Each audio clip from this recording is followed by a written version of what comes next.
MBN 종합뉴스 오늘 주요 뉴스입니다. 코로나19 국내 신규 확진자가 사흘 만에 다시 50명을 넘어섰습니다.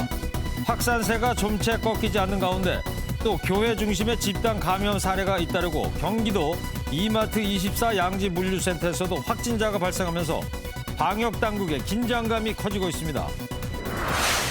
대검찰청 검찰수사심의위원회가 삼성 불법 승계 의혹 수사 중단과 이재용 부회장 등에 대한 불기소를 권고했습니다. 기소하면 권고를 무시한 첫 사례로 기록되고 권고를 따르게 되면 무리한 수사였음을 자인하는 셈이어서 검찰의 고심이 깊어지고 있습니다. 경기도 안산의 한 유치원에서 시작된 집단 식중독 사태와 관련해 장출혈성 대장균 유증상자가 111명으로 늘었습니다. 학부모들은 유치원 측의 안일한 대응이 사태를 키웠다며 법적 대응을 예고했습니다. 인천국제공항 보안검색관 정규직 전환에 반대하는 청와대 국민청원에 나흘 만에 25만 명이 동의하는 등 논란이 커지고 있습니다. 여야 정치인들까지 설전을 벌이며 이제는 정치권 공방으로 번지는 모습입니다. 어젯밤 서울 외곽순환고속도로 휴게소로 진입하던 승용차가 균형을 잃고 뒤집힌 채로 주유소로 돌진했습니다.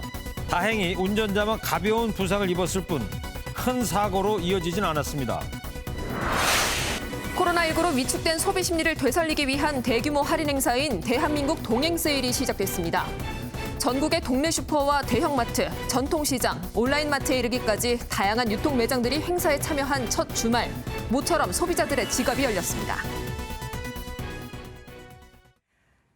여러분 안녕하십니까? MBN 종합뉴스입니다. 국내 코로나19 신규 확진자가 사흘 만에 다시 50명을 넘어섰습니다. 이 중에 절반 이상이 수도권에 집중되었습니다. 경기도의 이마트24 양지물류센터에서도 확진자가 발생해 해당 센터가 폐쇄됐습니다. 김현 기자가 보도합니다.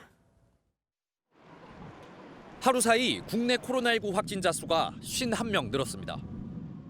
지역별로 보면 서울이 17명, 경기도 17명 등 수도권에 집중됐고 대전 2명, 대구와 인천, 충북 등에서도 확진자가 나왔습니다.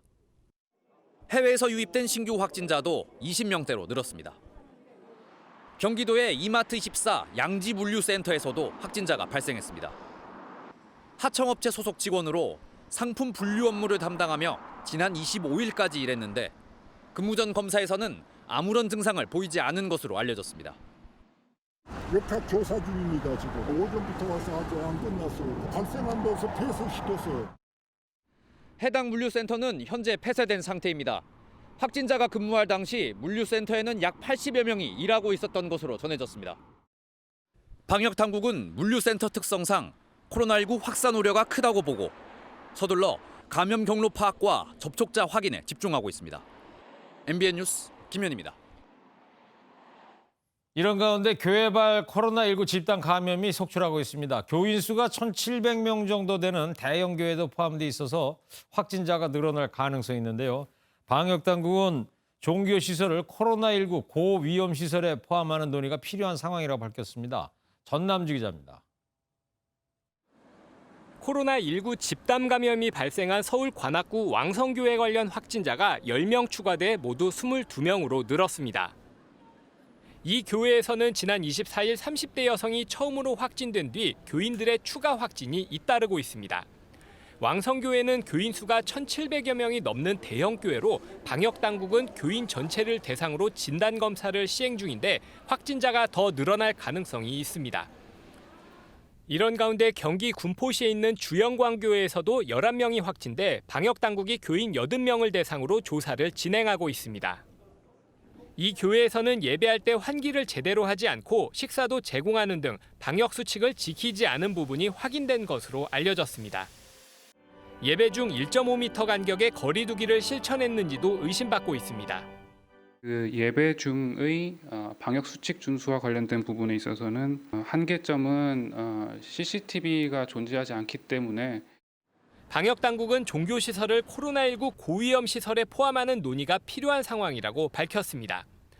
사실상 그 고위험 시설의 종교시설이 논의 과정에서는 지금 포함되어 있지는 않았습니다만 조금 더 검토가 필요한 단계라고 판단하고 있습니다.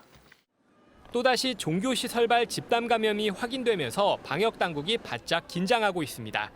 MBN 뉴스 전남주입니다. 사흘 만에 비가 그치고 맑은 날씨였습니다. 공원과 산은 나들이 객들이 많았지만 생활 방역을 게을리하는 시민 찾기 어려웠습니다. 마스크는 생활이고 에티켓이 됐죠. K-방역의 나라 대한민국. 이런 나라 전 세계적으로도 흔하지 않을 겁니다. 김태린 기자입니다. 수상보트가 시원하게 물살을 가르며 뻗어나갑니다. 며칠째 내리던 비가 그치고 맞는 화창한 주말. 사람들의 표정은 밝기만 합니다. 자주 나오지 못한 시간을 보상이라도 받듯 사람들은 보드도 타고 띄엄띄엄 돗자리를 깔고 여유를 즐깁니다. 공원에 나온 많은 나들이객들은 이곳에서도 거리 두기를 지키며 주말을 즐기고 있습니다. 코로나 재확산 조짐이 걱정은 되지만 모처럼 아이들과 갖는 야외 나들이는 포기할 수 없습니다. 다시 제2차 유행이 번질 거라고 하는데요. 그런 부분이 조금 걱정이 되는 부분이 있고요. 어제까지 비가 왔는데요. 오늘 날씨가 좋아서 아들이랑 같이 라이딩 나오게 되었습니다. 산에도 등산객들의 발걸음이 이어졌습니다.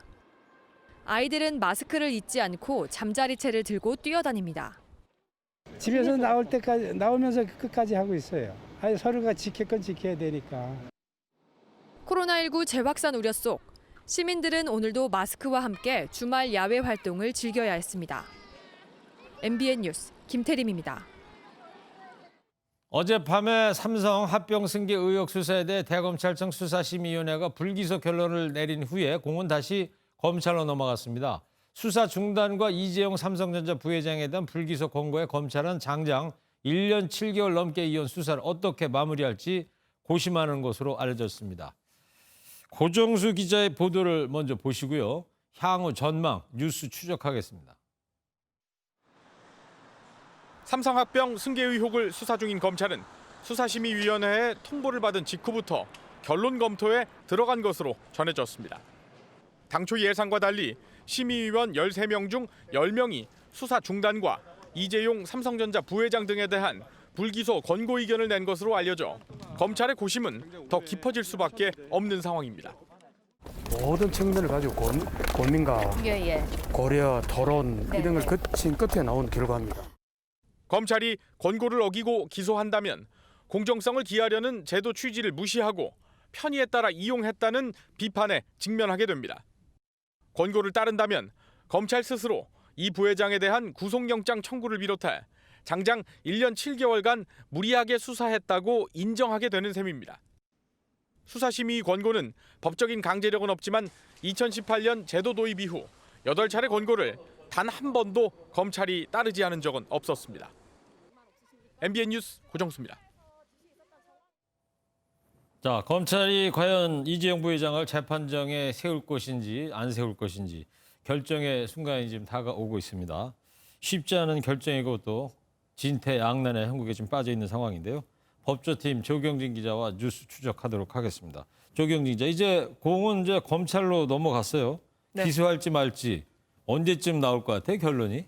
지금까지는 일주일 정도 걸려서 결정이 대부분 나왔습니다. 하지만 이번 사안은 일주일 이상 걸릴 가능성이 크다라고 하는데 왜요? 이 수사심의위원회가 불기소 권고를 냈지만 수사팀과의 의견이 다르기 때문에 상당히 숙고 중이라고 전해지고 있습니다. 상당히 숙고 중이다. 네. 어떤 부분을 그렇게 숙고를 할까요? 사실 어떤 결정을 하더라도 검찰로서는 리스크가 클 텐데 말이죠. 맞습니다. 앞서 리포트에서 저희가 자세히 설명드렸지만 불기소 권고를 받아들여도 혹은 안 받아들여서 기소를 하더라도 검찰은 비판에 놓일 겁니다. 예. 이 검찰 관계자에 따르면 수사팀은 이 수사심의위원회가 왜 불기소를 권고한 것인지 의중을 파악하기 위해 고심 중인 것으로 전해집니다.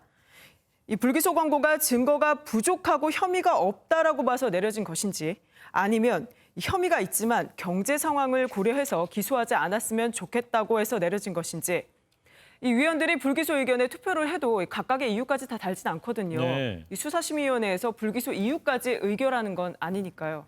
그래서 이 수사팀은 어젯밤부터 수사심의위원회 의견서를 통해서 이러한 부분까지 종합적으로 들여다보는 것으로 전해지고 있습니다. 네. 이번 권고를 두고 여권에서는 검찰에 기소를 촉구하는 목소리가 나오고 있지 않습니까? 네, 이 박용진 더불어민주당 의원이 본인이 SNS에 남긴 글을 보면요. 수사심의위원회는 검찰의 무리한 수사와 권한남용을 방지하기 위해 인권보호 차원에서 만들어진 제도인데 이재용 부회장의 불기소를 권고하니 당황스럽다 이렇게 적었습니다. 네. 농래 더불어민주당 의원 역시 SNS를 보면요. 결국 봐주자는 건가? 돈 있으면 재판도 수사도 없다는 선례를 남긴 지극히 불공정한 결정이라고 꼬집었습니다. 참여연대도 검찰은 흔들림 없이 기소해야 한다며 유감을 표했습니다. 네. 여권 의원들 뭐 얘기 들어보면 그 수사심의위원회가 이재용 부회장에게는 좀 어울리지 않는 거 아니냐 이런 이야기죠. 네. 아무래도 이재용 부회장 사건 자체가 굉장히 복잡한 이 증거관계나 법리 검토를 필요로 하기 때문에 짧은 시간 안에 주어진 자료만으로 판단하는 것에는 한계가 있다는 지적은 계속 나왔었잖아요. 네. 이번 과정을 지켜보면서 이 법조계에서는 앞으로 그러면 재벌 총수나 고위공직자 같은 경우에는 수사심의위원회를 반드시 거쳐가는 절차로 여기지 않겠느냐 이런 말도 나옵니다. 예. 또 일각에서는 이번 일을 계기로 수사심의위원회 한계를 개선해야 한다 뭐 이런 이야기도 나오는데 앞서서 수사심의위원회에서 구속기소 권고가 내려졌던 안태근 검사장의 경우에 대법원에서는 무죄 취지의 확정이 내려졌기 때문이죠. 네. 뭐 결국에는 윤석열 검찰총장이 최종 결정을 하게 되는 거겠죠? 네, 일단은 수사팀의 판단을 기다려보고 나서 검찰총장이 최종적으로 결정을 하게 되는데요. 검찰 내부에서도 이 결과를 두고 의견이 엇갈리고 있습니다. 그래도 수사심의위와 이 불기소 권고를 이번에도 존중할 것이란 관측이 우세한 편입니다. 일단은 수사심의위원회에서 불기소 권고를 10대 3으로 압도적으로 나왔잖아요. 네. 그래서 이러한 여론을 뒤집는 것에도 이 검찰이 부담을 느낄 수밖에 없다라는 그런 해석이 나오고 있습니다. 네. 이 결과는 지켜봐야겠습니다. 지금 수사심의위원회 그 표결 요 내용만 알려 있지 그분들이 나눴던 토론 내용은 공개가 안 되는 거죠? 네, 원칙적으로는 비공개인데 이 내용 자체는 이제 검찰의 수사팀에서는 관련해서 이제 검토를 하고 있습니다. 네, 알겠습니다. 자, 검찰이 어떤 결론을 낼 것인지 지켜보도록 하겠습니다. 조경진 기자였습니다. 네, 다음 소식입니다. 경기도 안산의 한 유치원에서 시작된 집단 식중독 사태가 더욱더 커지고 있습니다. 검사 대상자 202명 중에 111명이 장출혈성 대장균 유증상자로 확인됐습니다. 학부모들은 유치원이 안일하게 대응해서 사태가 커졌다며 법적 조치를 예고한 상황입니다. 먼저 심가현 기자입니다. 안산의 한 유치원에서 집단 식중독 사태가 시작된 지 보름 만에 관련 증상을 보인 사람이 100명을 넘어섰습니다. 현재까지 재원 중인 모든 원아, 교사, 조리 종사자 및 환아 가족 등에 대한 진단검사를 실시한 결과 202명 중에서 111명이 유증상자로 확인되었습니다. 이 중 57명은 장출혈성 대장균 검사에서 양성 반응을 보였는데 어제보다 8명 늘어난 수치입니다.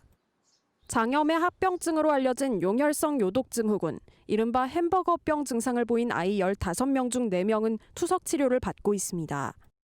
한 커뮤니티에 해당 유치원생의 투병 사진을 담은 학부모의 글이 올라오는가 하면 의심 환자가 나온 뒤에도 등원을 계속한 유치원의 대응을 비판하는 국민청원이 등장하는 등 사태가 일파만파로 커지고 있습니다. 학부모들은 유치원 측의 늑장 대응에 분통을 터뜨리며 법적 대응도 예고했습니다. 아이들이 이렇게 아픈데도 이제 결과가 나오지 않았으니 기다려달라는 말만 계속 문자로 왔었고 정말 더 화가 나더라고요. 한편 안산의 또 다른 유치원에서 노로바이러스 의심 식중독 환자가 7명이 나왔습니다. 보건당국은 이 유치원의 보존식과 조리기구, 교실 등 검체 51건에 대한 식중독 검사를 벌이고 있습니다. MBN 뉴스 심가현입니다. 이렇게 피해자가 늘고 있는데 식중독이 왜 발생했는지는 열흘이 넘도록 오리무중입니다. 보건당국은 유치원 급식뿐만 아니라 학습 과정에서 감염될 가능성은 없었는지 조사 범위를 넓히기로 했습니다. 이어서 신동규 기자입니다. 집단 식중독이 발생한 안산의 유치원은 일정 기간 보존 의무가 있는 급식을 조사도 받지 않고 폐기해 과태료 처분을 받았습니다. 도마나 칼, 문고리 같은 곳에선 식중독균이 발견되지 않았습니다. 해당 유치원에서만 원아와 직원 등 200여 명 가운데 절반 이상이 장출혈성 대장균 감염 증상을 나타냈지만 정작 유치원에는 균이 없는 겁니다. 보건당국은 모든 가능성을 열어두는 차원에서 유치원 학습 과정도 조사 범위에 포함하기로 했습니다. 물을 마시거나 흙을 만지는 등의 학습이 있었다면 이를 통해 감염됐을 가능성을 의심해 볼 수 있다는 얘기입니다. 지난 6월 16일 장출혈성 대장균 감염증 의심 신고 이후 저희 질병관리본부에서는 지자체와 협력해서 역학조사를 실시하고 있고, 이런 가운데 문재인 대통령은 관계부처에 환자 치료와 철저한 원인 조사를 강조했습니다. 급식 안전성 확보를 위해 전국 유치원과 어린이집에 대한 전수 점검도 지시했습니다. MBN 뉴스 신동유입니다. 인천국제공항공사 줄여서 인국공. 공기업인 만큼 취업준비생 청년들에겐 꿈의 직장으로 평가를 받습니다. 채용 과정도 까다롭고 국제공항인 만큼 어학 성적도 중요하고 입사가 하늘의 별 따기라는데요. 지금 보안검색원 정규직 전환에 반대하는 청와대 국민청원 글이 나흘 만에 25만 명을 넘어서며 논란이 확산하고 있습니다. 여야 정치인들도 계속 설전 주고받으면서 이제는 정치권으로까지 파장이 퍼지고 있는데요. 최영규 기자의 보도를 먼저 보시고요. 공정성 논란을 빚고 있는 인국공 문제 뉴스 추적하겠습니다. 오늘 낮 12시 공기업 비정규직의 정규직화에 반대하는 청와대 국민청원에 동의하는 사람이 25만 명을 넘어섰습니다. 인천국제공항공사가 보안검색원 정규직화를 발표한 다음 날인 지난 23일에 청원글이 올라온 이후 나흘 만입니다. 청와대 관계자가 답변을 해야 하는 기준인 20만 명은 이미 이틀 전에 넘겼지만 동의하는 사람이 계속 늘면서 논란이 커지는 모양새입니다.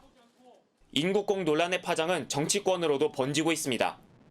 김두관 더불어민주당 의원은 정규직 전환을 비판했던 야권 인사들을 향해 생트집이 계속되고 있다고 비꼬았습니다.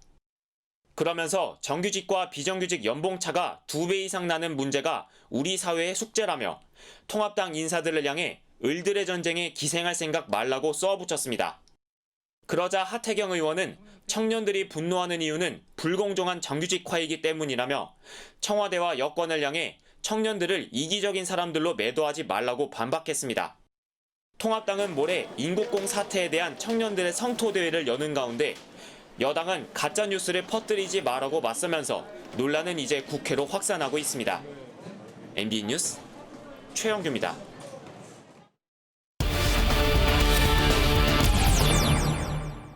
인천국제공항 사태 후폭풍이 심상치가 않습니다. 청년들의 분노가 쉽사리 사그라들지 않고 있는데요. 정치부 전정희 기자와 뉴스 추적하겠습니다. 전정희 기자. 네. 청와대 국민청원 아까 저도 잠깐 봤는데 오늘 25만 명을 돌파했더라고요. 네, 그렇습니다. 얼마 전에 황덕순 청와대 일자리 수석의 해명이 있었는데 이게 별로 소용이 없었나 봐요. 네, 맞습니다. 황덕순 청와대 일자리 수석은 논란이 확산하자 직접 해명하고 나섰는데요. 먼저 들어보겠습니다. 네.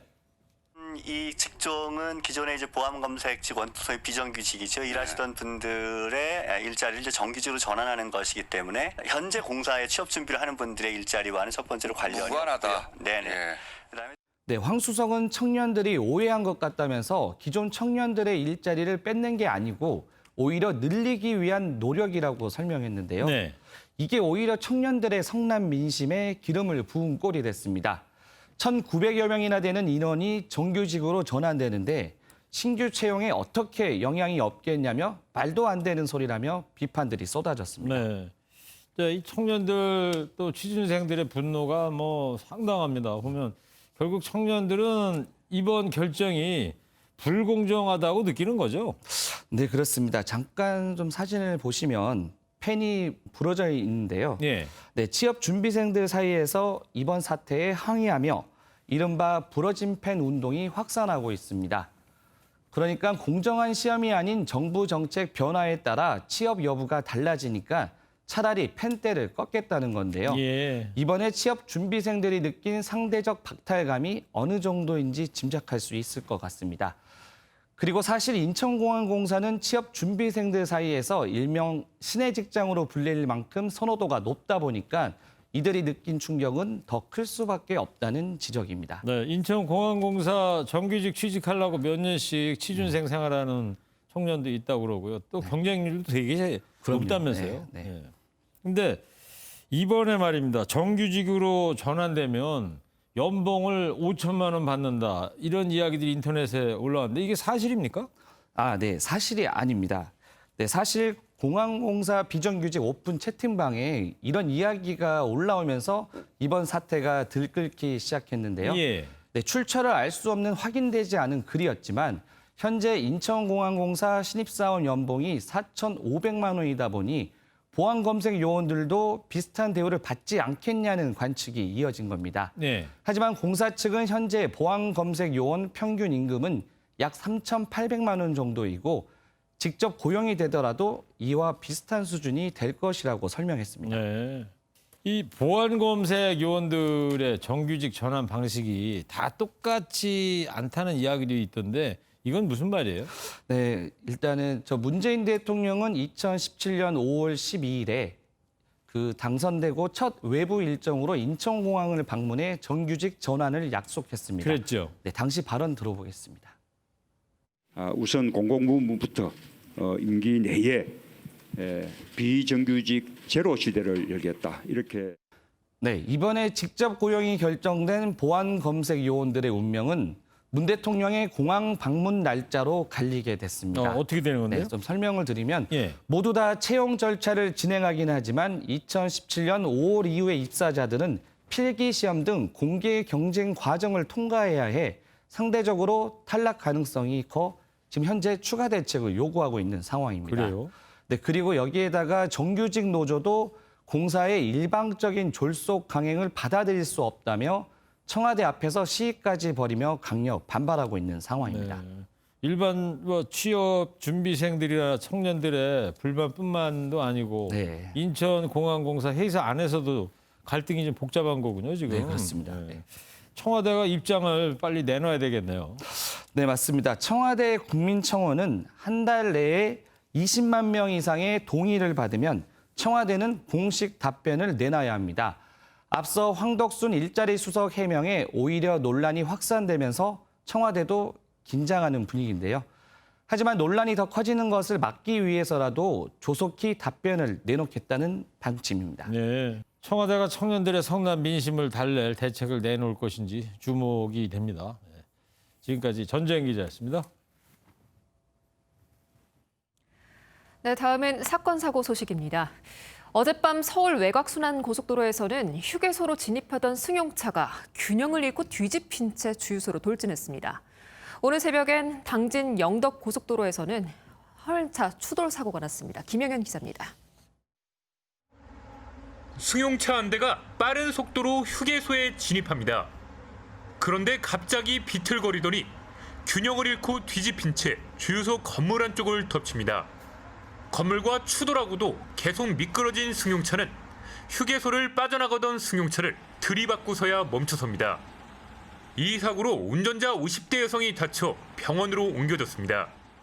경찰 조사에서 여성은 제동 장치가 말을 듣지 않았다고 말했습니다.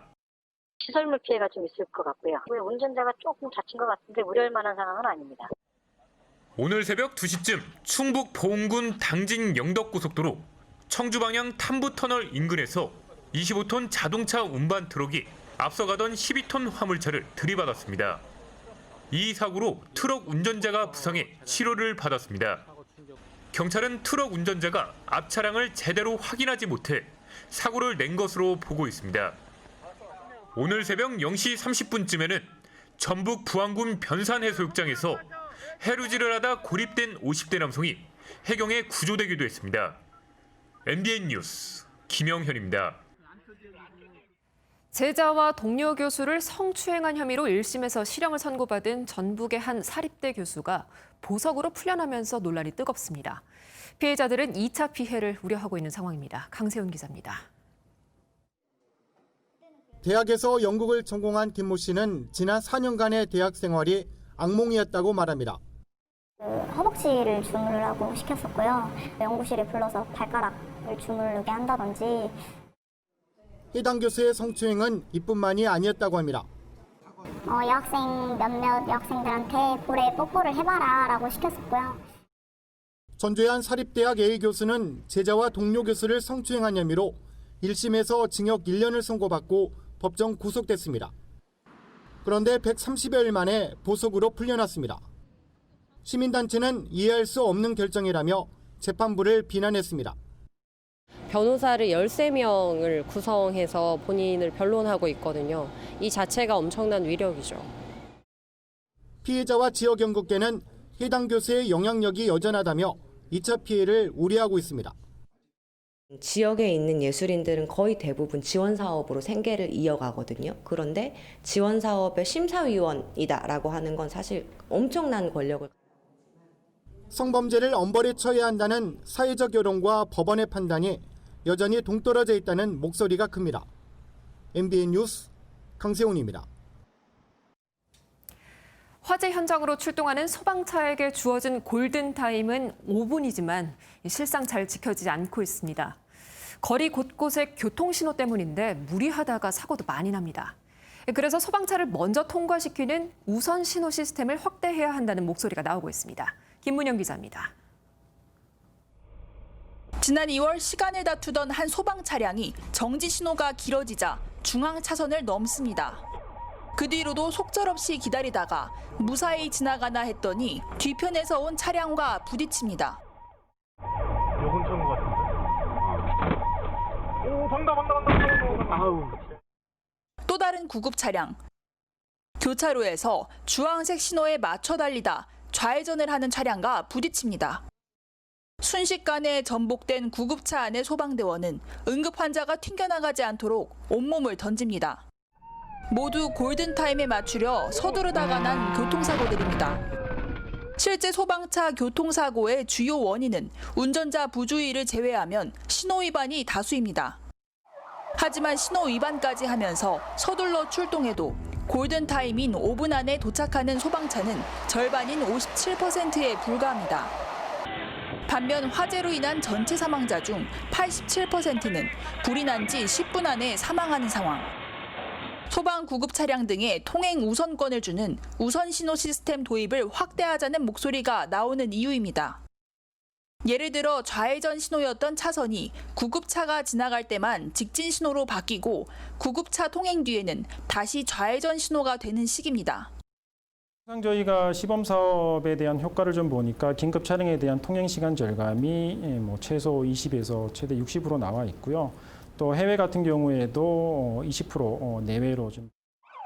다만 적용 대상이 될 차량과 긴급 상황 등 운영 기준을 마련하는 게 우선돼야 합니다.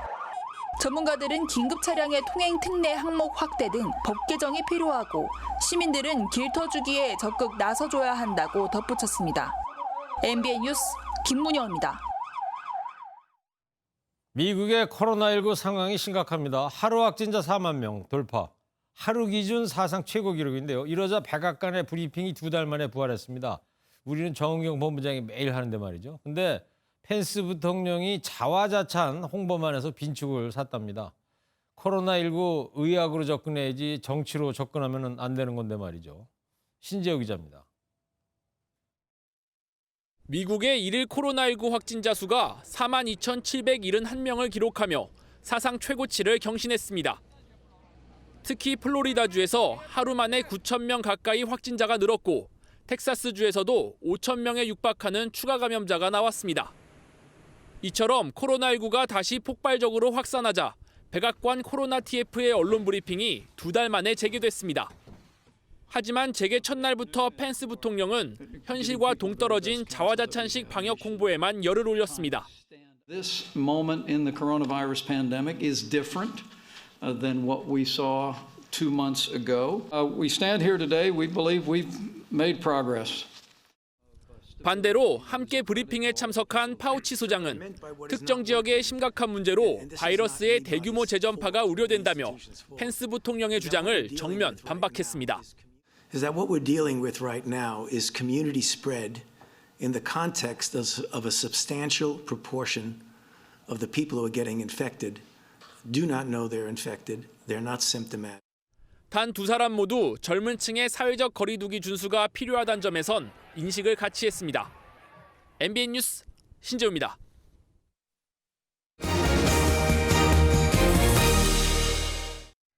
코로나19로 내수 시장이 부진하면서 어제부터 전국에서 대한민국 동행 세일이 시작됐습니다. 동행. 네. 누가 함께 동행하는 거예요? 5천여 개 동네 슈퍼부터요. 백화점과 온라인 쇼핑몰 또 전통시장, 이 소상공인 업체들이 진짜 싼값에 물건을 판매하고요. 네. 7개 부처 장관들도 함께 한다고 합니다. 물건을 함께 파나 보죠, 그러면? 네. 어제 첫 주자로 박영선 중소벤처기업부 장관이 홈쇼핑 쇼핑 호스트로 나서서 완판을 했다고 하네요. 그래요? 네. 정앵커도 잘할 것 같은데요? 저요? 저 만약 기회 되면 완판 도전해 보겠습니다. 네, 이상주 기자가 보도합니다. 가까이 세일합니다. 990만 빨리 오세요. 각종 할인 행사가 진행되고 있는 서울의 한 대형마트에 활기가 가득합니다. 장을 보러 온 소비자들의 마음도 모처럼 가볍습니다. 네, 평상시보다 할인된 제품이 있어가지고 이 기회에 사놓자라는 생각으로 좀 더 많이 담았습니다. 코로나19로 가라앉은 내수를 살리기 위한 대규모 할인 행사. 대한민국 동행 세일 첫 주말에 마트에 소비자들이 몰렸습니다. 동행 세일 이후 첫 주말인데 입장 객수가 30% 정도 늘어난 것으로 판단이 됩니다. 랍스타 같은 경우에 특가에 판매하고 있어서 고객님들 반응이 좋습니다. 코로나로 외부 활동이 줄어 극심한 판매 부진을 겪은 백화점 의류 매장에도 손님들이 찾아왔습니다. 총 31개 패션 브랜드가 참여해 최대 80%까지 할인하고 있습니다. 네, 한동안 코로나 때문에 쇼핑 안 하고 있다가 오늘 세일을 많이 한다고 하길래 나와 봤어요. 가격도 괜찮은 것 같아요. 전국 600여 개 전통시장에서는 구매 금액의 20%를 온누리 상품권으로 돌려주는데 긴급 재난지원금으로 반짝 특수를 누렸다가 떨어진 매출을 회복할 수 있을 것으로 기대하고 있습니다. 재래시장 동행 세일 첫 시작인데요. 많이 좀 홍보 좀 해줬으면 좋겠습니다. 동행 세일을 위해 장관들도 직접 홍보에 나서고 있는데 박영선 중기부 장관이 홍보한 두레촌 경과반은 첫날 완판을 기록했습니다. 다른 6개 부처 장관들도 릴레이 홍보에 나설 예정인 가운데 다음 달 12일까지 이어질 동행 세일이 내수를 살릴 수 있을지 기대됩니다. MBN 뉴스 이상주입니다. 주변에 음산한 폐건물들 종종 보입니다. 대부분 방치된 상황인데 들어가도 막는 사람이 없으니 사고 위험도 높습니다. 실제로 폐건물에서 유튜브 방송을 하다가 사망사고가 벌어져 논란이 되기도 했는데 대책 마련이 시급해 보입니다. 현장에서 강진우 기자입니다. 10년 넘게 방치된 경남 창원에 있는 10층 규모의 폐건물입니다. 건물 입구로 다가서자 판자 위로 솟은 날카로운 못이 안전을 위협합니다. 지난 2007년 첫 삽을 떴지만 공사업체들의 부도가 반복되면서 13년째 도심 속 흉물이 됐습니다. 학생들이 들어가서 장난치다가 다칠 수도 있고 많이 걱정도 됩니다. 경남 밀양 도심 한복판에 있는 이 건물은 더 심각합니다. 병원이 폐업하고 같은 자리에 아파트가 들어설 계획이었지만 경기 탓에 수년째 방치되고 있습니다. 내부에는 심지어 바닥이 뚫려 있거나 물이 가득 찬 깊은 웅덩이가 곳곳에 널려 있습니다. 이런데도 출입을 막는 울타리 하나 없습니다. 좀 다니기도 무섭기도 하고 좀 오싹한 느낌이 많이 들죠. 날씨까지 더워지자 폐건물을 귀신 체험장으로 둔갑시킨 유튜브도 생겨났습니다. 오지마. 건들지 마요. 4년 전 대전에서는 폐교에서 귀신 체험을 하던 유튜브가 저수지에 빠져 숨지기도 했습니다. 전국적으로 방치된 빈집은 106만 곳. 사유재산이라는 이유로 방치되면서 언제 터질지 모르는 안전사고의 위험을 안고 있습니다. MBN 뉴스 강진우입니다. 21대 국회 원구성을 위해서 민주당과 통합당이 내일 박병석 국회의장 주재로 막판 협상에 나설 예정이지만 접점을 찾기란 어려워 보입니다. 다음 주 월요일에 민주당의 단독 원구성도 점쳐지고 있습니다. 주진희 기자입니다. 내일 오후 여야가 박병석 국회의장 집무실에서 다시 한번 마주 앉을 예정입니다. 어제 2시간 넘게 회동을 했지만 핵심인 법사위원장 문제가 풀리지 않았기 때문입니다. 미래통합당은 여야가 1년씩 법사위원장을 번갈아가며 하자고 제안했지만 더불어민주당이 거부했고 박병석 의장이 2년은 더불어민주당이 하고 대선 이후 2년은 그때 집권 여당이 법사위를 맡자고 했던 제안은 미래통합당이 거부했기 때문입니다. 여기에다 통합당이 제안한 이른바 한유라 3건의 국정조사 요구도 접점을 찾지 못한 것으로 전해지고 있습니다. 야당은 법사위원장의 제1야당 배분 전통을 깬 민주당이 결자 해제해야 한다는 입장입니다.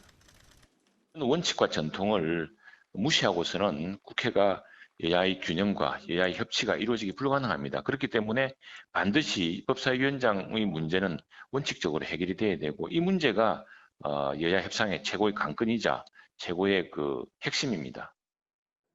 지금의 경제 위기와 안보 위기 상황에서 야당이 조속하게 원구성에 참여를 해서 경제 문제와 안보 문제를 해결하는 데 역할을 다해 주기를 바랍니다. 타협점을 찾기가 쉽지 않아 보이는 가운데 민주당은 다음 주 3차 추경을 통과시키겠다며 월요일 본회의에서 단독 원구성 가능성도 내비치고 있습니다. MBN 뉴스 주진입니다.